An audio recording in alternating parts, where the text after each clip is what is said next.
भगवान श्री कृष्ण ने जीवन के दुख और सुख के बारे में भगवत गीता में कई महत्वपूर्ण बातें कही है। उनका संदेश यह है कि जीवन में सुख दुख, लाभ हानि, जीत हार सब अस्थायी हैं। इनमें से किसी के भी प्रति अत्यधिक आसक्त नहीं होना चाहिए। सुख दुख, लाभ हानि और जीत हार को समान रूप से देखो। इनमें से किसी के भी प्रति आसक्त हुए बिना अपना कर्तव्य निभाओ। ऐसा करने से तुम्हें कोई पाप नहीं लगेगा। भगवान श्री कृष्ण ने हमें यह भी सिखाया है कि जीवन में आने वाले दुख और सुख दोनों ही क्षणिक है। जैसे ऋतुएं बदलती है वैसे ही जीवन में हालात भी बदलते रहते हैं। हमें अपने कर्तव्यों पर ध्यान केंद्रित करना चाहिए और परिणाम की चिंता नहीं करनी चाहिए। उन्होंने यह भी कहा है कि आत्मा अमर है और शरीर की समाप्ति के साथ दुख और सुख का अंत नहीं होता।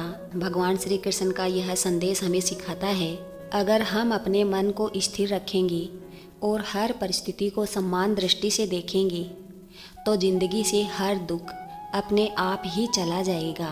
भगवान श्री कृष्ण ने भगवत गीता में यह कहा है कि जीवन में सुख और दुख दोनों ही मनुष्य के मन की अवस्था पर निर्भर करते हैं। जब हम परिस्थिति से बंध जाते हैं और उसमें अपना अहंकार या इच्छाएं जोड़ लेते हैं तब हमें दुख महसूस होता है।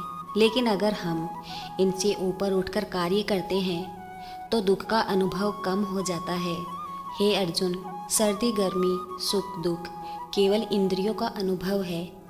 जो आते हैं और चले जाते हैं वे अस्थायी हैं, इसलिए उन्हें सहन करो। कि दुख सुख केवल हमारी इंद्रियों के अनुभव हैं जिनका आना जाना लगा रहता है। जीवन का वास्तविक उद्देश्य उनसे ऊपर उठकर आत्मा की शांति प्राप्त करना है। अगर हम हर परिस्थिति को स्थायी मानकर उनका सामना करेंगे तो हमें लंबे समय तक परेशान नहीं कर पाएगा।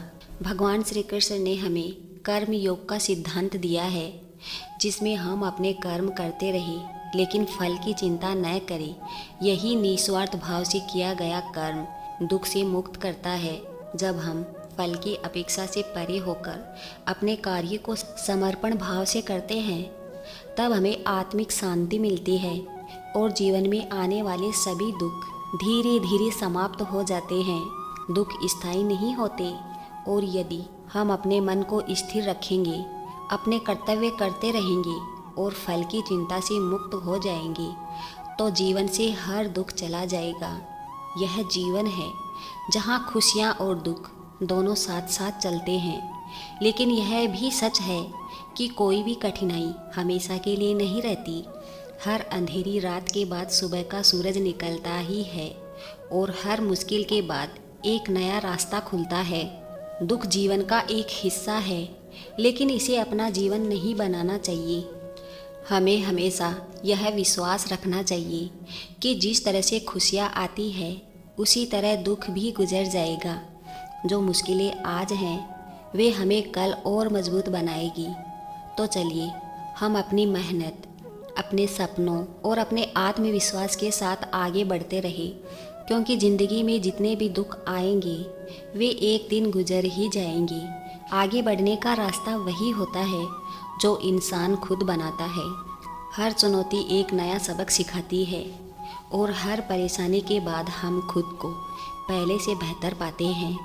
यह याद रखना ज़रूरी है कि हम जितने भी मजबूत बनते हैं वो हमारे अनुभव से ही होते हैं। दुख हमें गिराने नहीं बल्कि हमें उठाने और सिखाने का मौका देते हैं। इसलिए जब भी जीवन में कठिनाइयाँ आए उसे एक अवसर की तरह देखिए। अपने आत्मविश्वास को कमज़ोर मत होने दीजिए। अगर आज का दिन कठिन है तो कल का दिन नया होगा और उसमें नई संभावनाएं होगी। जीवन का यही कर्म है।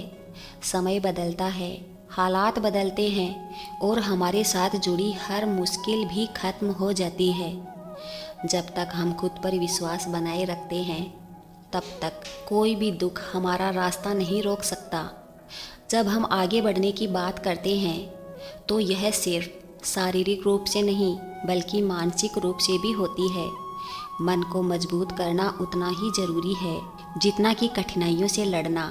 हम जितना खुद पर भरोसा करेंगे उतना ही हम जीवन में आने वाले दुखों से दूर हो पाएंगे। हर बार जब हम हार मानने के करीब होते हैं, हमें यह याद रखना चाहिए, एक छोटा सा कदम भी हमें बड़ी जीत के करीब ले जाता है। धैर्य और सकारात्मकता वो हथियार है जिनसे हर दुख का सामना किया जा सकता है।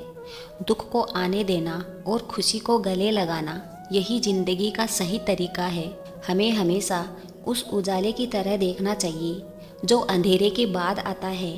आखिरकार हर मुश्किल हमें यही सिखाने के लिए आती है कि हम उससे बड़े हैं, और जब भी हम उस दुख से ऊपर उठते हैं, हम अपने जीवन में एक नई ऊंचाई पर पहुंच जाते हैं। तो आगे बढ़ते रहिए, मुस्कुराते रहिए, क्योंकि ज़िंदगी से हर दुख एक दिन चला ही जाएगा और आपकी जीत की कहानी फिर से लिखी जाएगी।